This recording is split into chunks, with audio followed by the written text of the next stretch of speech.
The Tale of Thorstein Shiver. Not all the stories Gudrun told to her granddaughter Herdis were so tragic, nor so grim.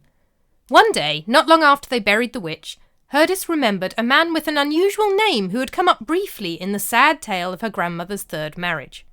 "Grandmother," she asked as they worked the wool, "who is the man Thorstein Shiver, and how did he get such a funny name?" "Ah, that is a good story," said Gudrun with a smile. "Kjartan got it from Thorstein himself, and although Thorstein never returned to Iceland, Kjartan often told the tale at feasts when he got back home. Although I listened with anger, I did listen, and I remember. I will tell it to you now." And this is the story she told.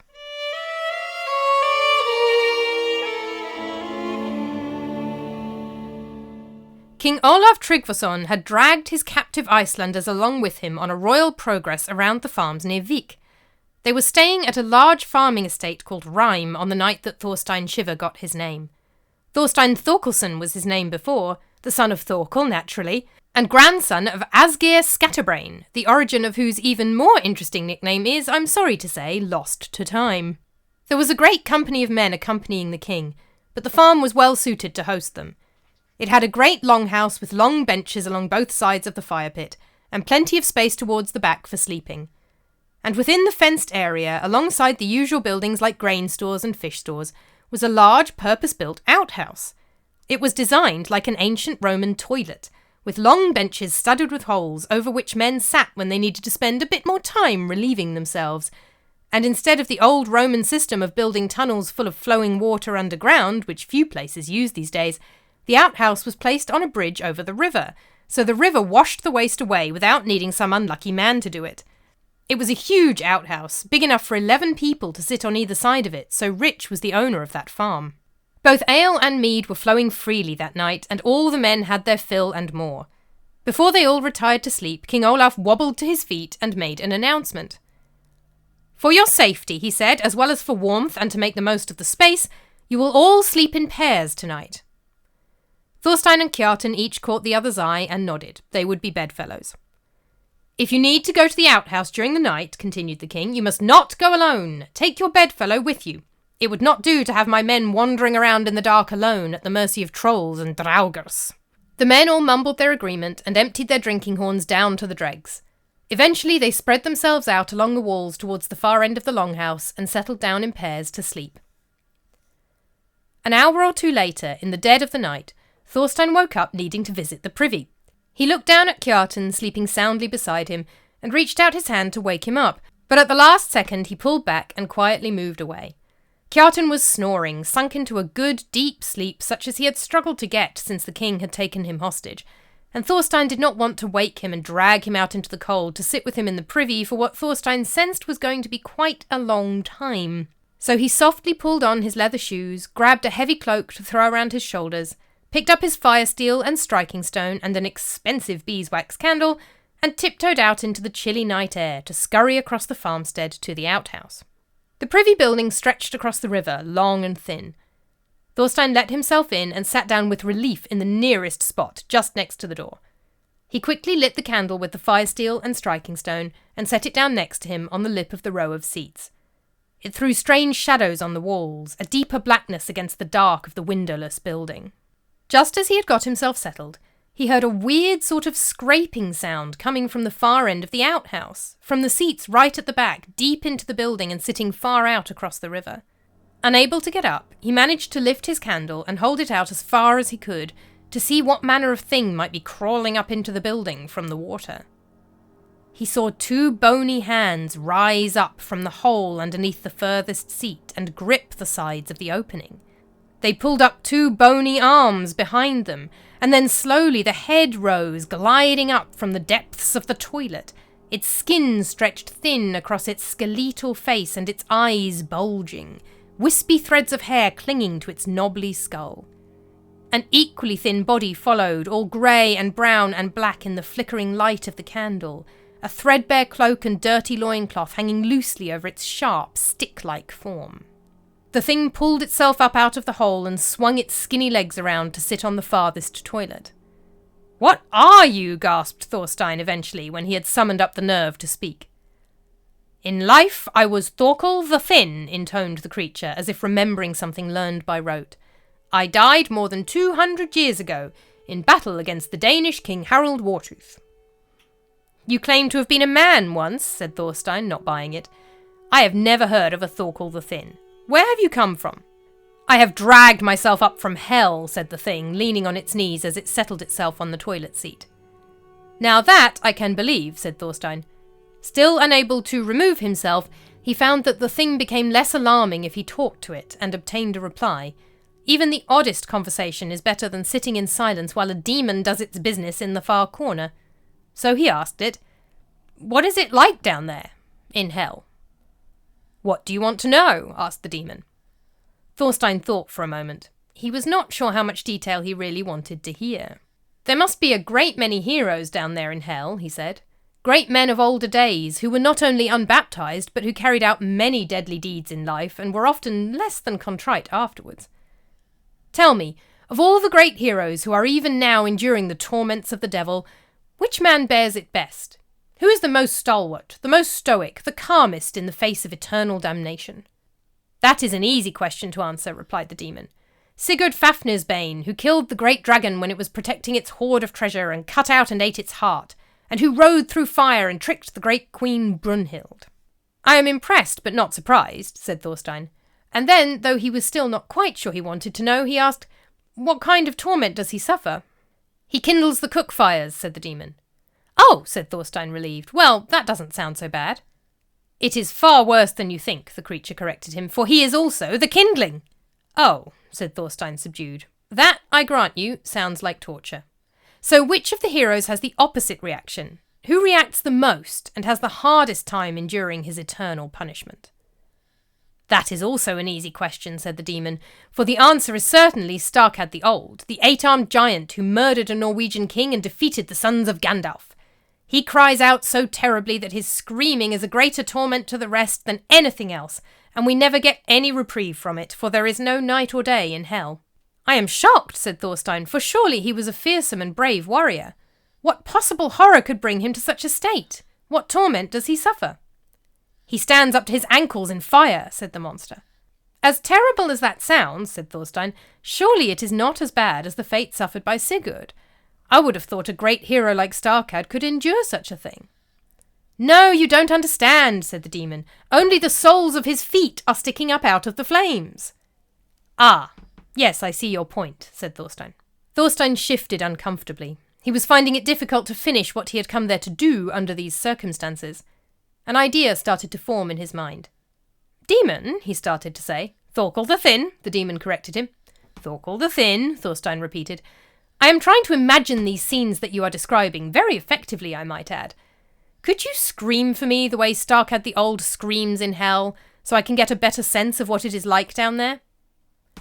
"If you like," said the demon, and it opened its jaws and let out a great howl like a dog in pain. Thorstein pulled his thick fur-lined cloak up over his ears, but the sound still penetrated his makeshift earmuffs. When finally the screaming stopped, he pulled his cloak away from his head and realized that the demon had moved closer to him.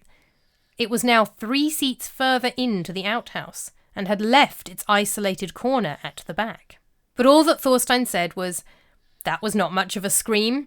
Is that the best old Starkad can manage? Is his voice muffled in some way by the flames?" "No, not at all," said the demon. "That was just the scream of petty devils like me." "Scream like Starkad does," Thorstein encouraged it. "Very well," said the demon, and it opened its grinning mouth and screamed again. Thorstein pulled his cloak over his ears and pressed his hands into the sides of his head, but even so the sound was so terrible that he felt dizzy, and for a moment he fainted. When he recovered, he could hear the demon's voice coming from a little closer again.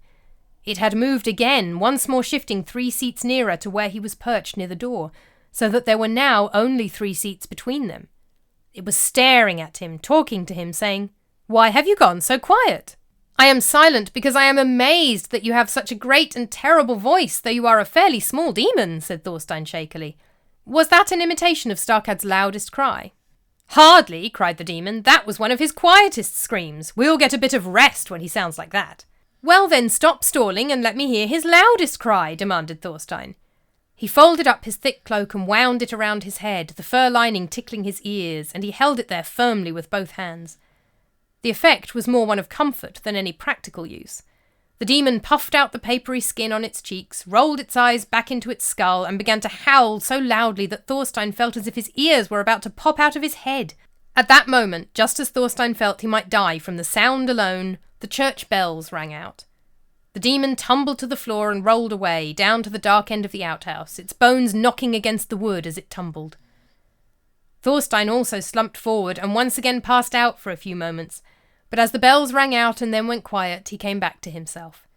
He finished up as quickly as he could and hurried back to his bed, where Kjartan and all the others seemed to have slumbered peacefully through the whole thing. The next morning, King Olaf Tryggvason appeared to be in a foul mood, and the men kept their distance as much as possible, assuming he had drunk a little too much ale the night before. But after Mass, when they all sat down to eat, he addressed his party in firm tones. "Did any of you go to the outhouse alone last night?" he demanded to know. Thorstein did not hesitate. He had no idea how Olaf could possibly have found out, but he would let no one else suffer on his behalf, and he came forward, knelt before the king, and confessed that he had disobeyed the order to take a bedfellow with him. Behind him, Kjartan watched nervously, biting his lip. They were relieved to hear the king say, "It is not a serious offence, though it goes to show just how stubborn you Icelanders are. Did anything happen while you were out there?" Thorstein hesitated for a moment, but between his pounding head and the lack of sleep, he did not have the energy to lie. So he simply told the whole truth from beginning to end. Olaf listened patiently, and when Thorstein had finished, he said, "Why did you keep asking the wretched monster to scream, and to scream louder and louder each time? What good could that possibly do?" "I was worried that the demon meant us harm, my lord, and I was not in a position to get up at just that moment, so I wanted to try to warn everyone of the danger. I thought the screaming would wake you all up, and you, my lord, would send someone to investigate." "I did indeed hear it," said the king ruefully, "and I realised that you were under attack from some evil. That is why I had the church bells rung in the middle of the night, for nothing else could have helped you." "Thank you, my lord," said Thorstein with a grin. "I do believe you may have saved my life, perhaps even my soul. I do not know why that thing crawled out of hell to pursue me, or what it meant to do with me." "You are certainly calm in the face of danger," said the king. "Were you not frightened when the demon emerged from the depths of the river through the outhouse, or when it shifted closer and closer towards you, or when it began to make those terrible screams?" "I do not know what it is to be frightened, my lord," said Thorstein. "I do not believe I have ever experienced the feeling." "Was there no fear in your heart at all?" asked the king, astonished. "Perhaps a little," admitted Thorstein, "towards the end. When I heard that final, terrible cry, I nearly felt a shiver go down my spine." King Olaf Tryggvason laughed. "From now on you will be called Thorstein Shiver, O nearly fearless man," he exclaimed, relaxing and smiling for the first time that day. "I shall give you a good sword, and you will be my man from now until the day you die." Kjartan flinched as if struck, but Thorstein was calmer about his fate. He merely thanked King Olaf Tryggvason and put on a theatrical shiver as he stood up to celebrate his new name.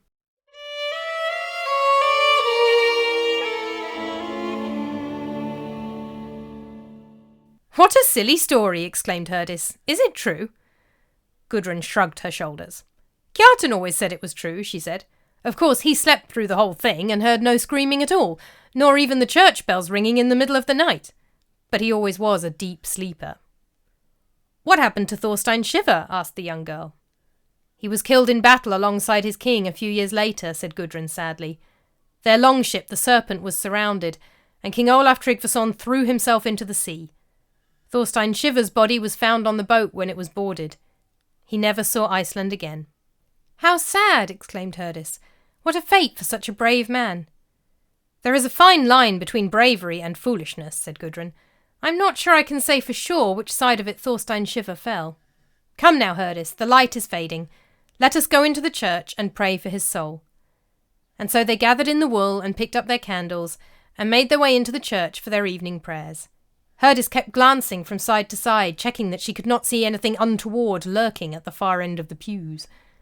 But Gudrun's thoughts were not with the demon, but with the men he stalked, and she prayed to God with all her might that they escaped the eternal fires of hell, and that their souls could still be saved. The end.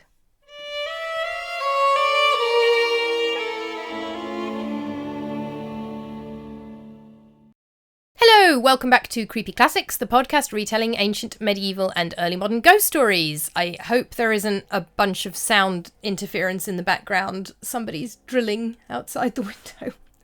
I'm Juliet, I'm a writer and historian, and I bring out new episodes roughly once a month. This story comes from my new book, which is out now, Creepy Classics Medieval Ghost Stories. This is a collection of stories I've told on this podcast. There is also one book-exclusive story, which is about Queen Guinevere and the ghost of her own mother. There is one story that hasn't been on the podcast yet that I will be doing next month. And then other than that, all of the stories in the book are stories that I've told on the podcast, albeit some of them sort of spruced up and slightly lengthened in places. The stories in the book cover the whole medieval period, from the very earliest years of the medieval period in the shadow of ancient Rome, through the Viking Age, like this story. There are 3 Viking Age stories. There's a medieval Irish story, and then a whole bunch of stories set in medieval England in the later part of the medieval period. We've got oppressed serfs. We've got the Pardoner's Tale from Chaucer's Canterbury Tales. We've got Robin Hood, who's on the cover. Whole selection covering 1,000 years of medieval European history. All the stories are inspired by an historical source, and there's author's notes at the back with some details, although you probably get a bit more detail from the original podcast episodes. The author's notes, slightly shorter version of that. The book is available in paperback or ebook from wherever you buy books, paperback from Amazon or from Barnes & Noble. Hopefully that should come onto Waterstones in the UK at some point. And the ebook from Kobo, Apple, Fable. I think Barnes & Noble have an ebook as well. Amazon, obviously, wherever you get your ebooks. This story is a Þáttur, plural Þættir. These are short stories written in the 13th and 14th centuries, mostly in Iceland. This is from an Icelandic manuscript, so the story is set in Norway, but it is about Icelanders. It is from the Flateyjarbók, the Book of Flatey, which is the biggest medieval Icelandic manuscript and includes the sagas of several kings, along with other histories and stories.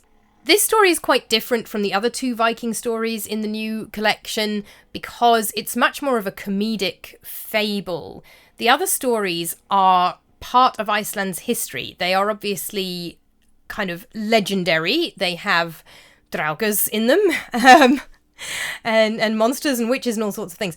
But they are Iceland's oral histories. The other 2 stories, which are about Óláf and Killa, which I did on the podcast a while back, and then last month's story about Gudrun and her various husbands. This story isn't quite the same. This is much more of a comedic parable about Óláf Tryggvason, one of the kings of Norway, who was, let's say, active in trying to make everybody Christian.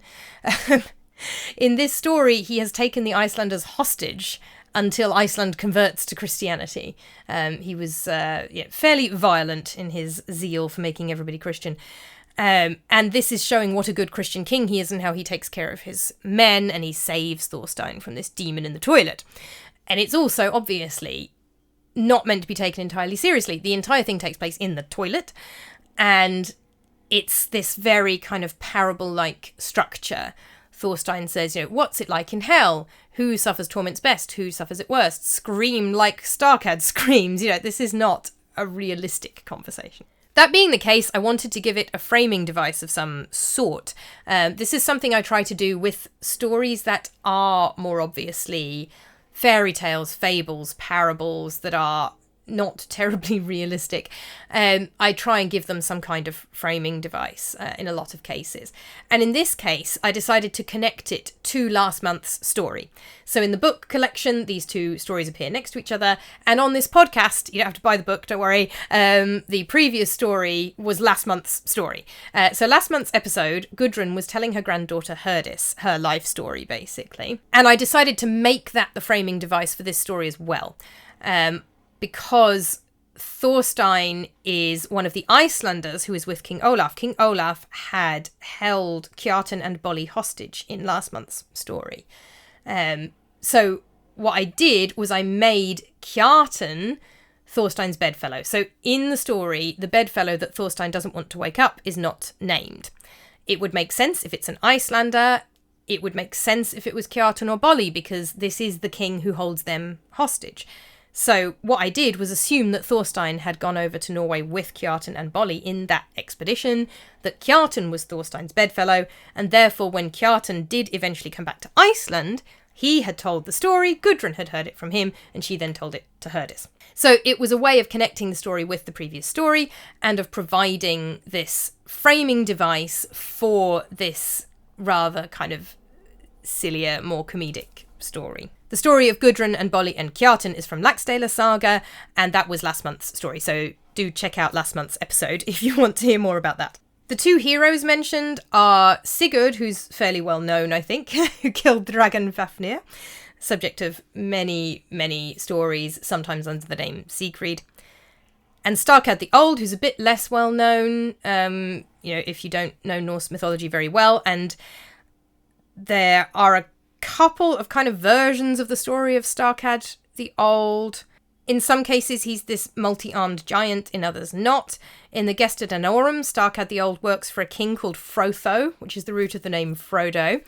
I decided to go with the version that included Gandalf, just because I love Tolkien and it amuses me. This is, of course, where Tolkien got the names from. There's a couple of different characters called Gandalf.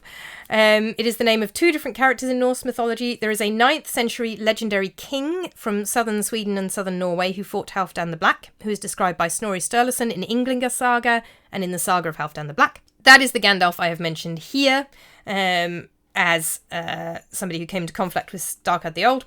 There is also a dwarf called Gandalf, a dvurgur from the Prose Edda. So I went with the 9th century king, and I had to just basically choose versions that I was just going to go with for who these people are. It's the same with Arthurian legend and even stories of Robin Hood. There's so many different versions that you just have to kind of pick one. And then what I try to do is make sure that all of my short stories featuring those characters feature the same version. This is something I had to do with the Arthurian story about Queen Guinevere. I have an Arthurian story in my previous book collection, Haunting Tales for Winter. I had done Sir Gawain and the Green Knight, which was a podcast episode. That wasn't the book exclusive story in that collection. So you can go back and listen to that. That was one of my Christmas episodes. So when I was writing the Queen Guinevere story, I had to make sure that the family trees matched the way I had described them in the previous story. And actually what I had to do was have only a couple of characters know the truth, because otherwise they didn't match, but otherwise the new story didn't work. So I had to kind of make it work. So that's something I'm very conscious of. As I write more and more stories with characters who've previously appeared in other stories, I try to make sure that I'm building a universe of my own that is consistent. So I'll have to bear that in mind next time I do a Norse story. This story was written several centuries after it takes place. It has quite a domestic setting, and it is less connected to kind of real history, as it were, which means I had to fudge a few details about the setting. So the text talks about men being seated at drinking tables, which strikes me as a more of a later medieval thing. If you're in the Viking Age, you'd be sitting on benches along the fire rather than tables, though it does mention the tables being taken down, so that might work for the period. It mentions that Sigurd's torment in hell is to be the kindling for lighting the ovens. So in Norse countries, that is something you are more likely to find in the 13th or 14th century than the 10th century when the story is set. In the 10th century, you're more likely to have open cook fires. By the 13th or 14th century, when the story was written down, you have ovens. So I had to fudge a lot of the details because I had to make it feel realistically like it's the 10th century. It's supposedly being told in my version by Gudrun, who lives in the 10th century, or 11th century. And I had to try and make that work with a story that kind of relies on details specific to a later time period. And the biggest one of those details is the toilets. The whole story is set in the toilet, so this was quite important. A lot of people think that Vikings didn't have toilets at all. Now, that's not true. They certainly had at least a midden or a compost heap or something. You know, they had an area that was the toilet. I mean, hamsters have toilet areas. You know, they had an area that was the toilet. Now, whether they had a toilet like the one described here is another issue altogether. The description of the toilet, to me, seems very clearly to describe a Roman-style communal toilet. So the bit about it being built over the river I have added, based on some evidence of medieval toilets. Ancient Roman toilets, they had a sewer system, and they had these long benches with holes, and you go to the toilet, and they had sewage. It worked like sewage works. Now, that was not very common in the medieval period, but the way that the 13th, 14th century text describes this toilet absolutely matches Roman toilets with these long benches. The text specifically says it was big enough for 11 people to sit on each side of it. So it's a long, thin building with 11 toilet holes on each side. It's also in an outhouse. The translation I'm using used that word to describe the building, and that makes sense. By the 14th century, this type of toilet was sometimes built over a river, and there are examples from York and London. Because they didn't have a proper Roman sewage system, they probably found Roman toilets, to be fair. They probably could see what Roman toilets looked like. Anyway, they did sometimes build this type of Roman-style toilet, but over a river instead of a sewer. So that is what I have gone for. The author of this story, I think, just was not very interested in historical accuracy. That's not the aim of this story. So it's another of the details I've had to fudge a little bit. But basically, I've suggested that this very wealthy large farm has this very fancy outhouse for the toilets built out over the river. And I did just kind of have to describe it like a 13th or 14th century toilet, because I really didn't have a choice. The entire story would not work in a 10th century midden or compost heap. The story, simply, the plot would not work. And you'd lose so much of the description of the demon moving up the seats and so on as well. So I had to go with the toilet as described in the story, but I tried to connect it with those later medieval toilets. And I also tried to connect it outright in the story with Roman toilets, because Roman toilets are much older than the Viking Age. You know, they did exist, and the Vikings may well have known that they existed, may have seen examples if they travelled further south. Obviously, the Romans didn't make it to Norway, but if they had travelled further south, they might have seen ruins of Roman toilets. So I just sort of assumed that they knew what a Roman toilet looked like and had deliberately built this very fancy, ahead of its time medieval version on this farm. The translation of this story that I read was by Anthony Maxwell at richardfordburley.com. So I will put a link to that in the description. I also used an article from herstwig.org on Viking villages. The information about toilets came from a brilliant video from the Welsh Viking on YouTube on Vikings and medieval toilets. I also had a look at an atlasobscura.com article on Viking toilets and an article from Viking Answer Lady on fires. And on the text itself, I had a look at an article by Elizabeth Rowe, Cultural Paternity in the Flateyjarbók Óláfs saga Tryggvasonar, which was from Alvíssmál from March 1998. Thank you so much for listening to this episode of the podcast. If you enjoyed it, do consider picking up the book in ebook or paperback. I will be back next month with one more story from this collection. That will be a story about the desertion of a village called Drakelow, kind of on the border between East Staffordshire and South Derbyshire in England in the late 11th century, inspired by the life and miracles of St. Modwenna. So that'll be next month's story, one more medieval one, and then we'll probably venture out of the medieval period and do something ancient or early modern for the month after that for a bit of a change. In the meantime, if you just can't get enough ghost stories, if you sign up to my Patreon, I do one ghost story from the 19th or 20th century. That's in written form as a PDF. And I put those out for my patrons once a month, along with a dog walking vlog around the English countryside. So do sign up for my Patreon. It's just Juliet Harrisson, with 2 S's in Harrison, is my Patreon. So do go look that up if you would like to read some 19th and 20th century ghost stories. In the meantime, thank you so much for listening, and I will see you next month. Creepy Classics is written and performed by Juliet Harrisson, music composed and performed by Ed Harrisson, and is produced by Juliet Harrisson.